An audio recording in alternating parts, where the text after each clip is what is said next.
আসসালামু আলাইকুম ভিউয়ার্স, আজ আমি দেখাবো মজাদার ও লোভনীয় ভুনা খিচুড়ি। আমার ভিডিও ভালো লাগলে লাইক, কমেন্ট এবং সাবস্ক্রাইব করে আমার পাশে থাকবেন। ভুনা খিচুড়ি তৈরিতে প্রথমে আমি একটি ফ্রাই প্যান হালকা গরম করে মুগ ডালকে হালকা ভাজা করে নিব। এখানে আমি 1 কাপ মুগ ডাল নিয়েছি। এরপর 2 কাপ পোলাও চালের সাথে 1 কাপ মসুরের ডাল দিয়ে দিব।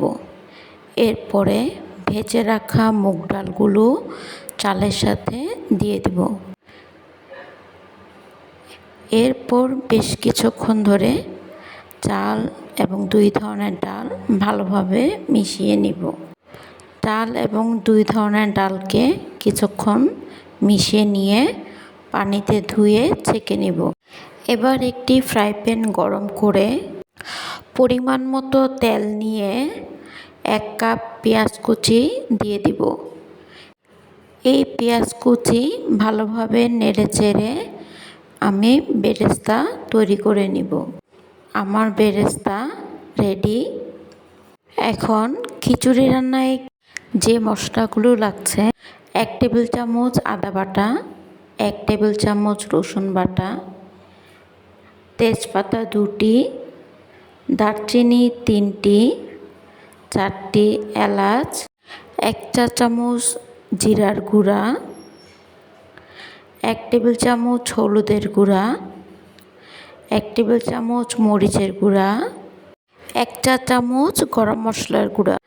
আবারও ফ্রাই প্যানে পরিমাণ মতো তেল নিয়ে 2টি ছোট সাইজের পেঁয়াজ কুচি দিয়ে 2টি তেজপাতা, দারচিনি এবং এলাচ দিয়ে পেঁয়াজগুলোকে ভালোভাবে ভেজে নিব।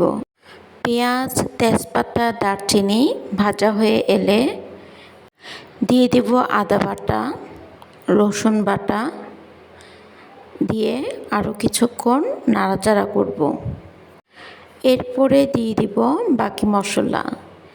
এরপরে কিছুক্ষণ নাড়াচাড়া করে দিয়ে দিব সামান্য পানি। এবার পানিগুলোর সাথে মশলাগুলো ভালোভাবে কষিয়ে নিব। সাথে দিয়ে দিব পরিমাণ মতো লবণ। এরপরে আমার ছেঁকে নেওয়া চাল ডালগুলো মশলার সাথে দিয়ে বেশ কিছুক্ষণ নাড়াচাড়া করে নিব। এরপরে দিয়ে দিব 6 কাপ গরম পানি। আমার চাল এবং ডাল মিলে 4 কাপ, তাই আমি 6 কাপ গরম পানি দিয়েছি। অবশ্যই মনে রাখবেন ঠান্ডা পানি ব্যবহার করা যাবে না, তাতে চাল নরম হয়ে যাবে। এরপর কিছুক্ষণ নেড়েচেড়ে ঢাকনা দিয়ে দিব যতক্ষণ পর্যন্ত পানি গিয়ে চাল সিদ্ধ না হচ্ছে। এখন ঢাকনা দিয়ে দিলাম চালগুলো সিদ্ধ হওয়ার জন্য।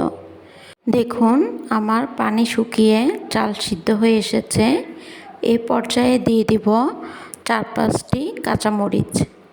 কাঁচামরিচ দেওয়ার পর চালগুলোকে বেশ 4-5 মিনিট নাড়াচাড়া করে নিতে হবে। 4-5 মিনিট নাড়াচাড়ার পর দমে দিয়ে তৈরি হয়ে যাবে আমার মজাদার ভুনা খিচুড়ি। এবার পছন্দমতো সার্ভিং ডিশে পছন্দমতো সাজিয়ে গরম গরম পরিবেশন করুন মজাদার ভুনা খিচুড়ি।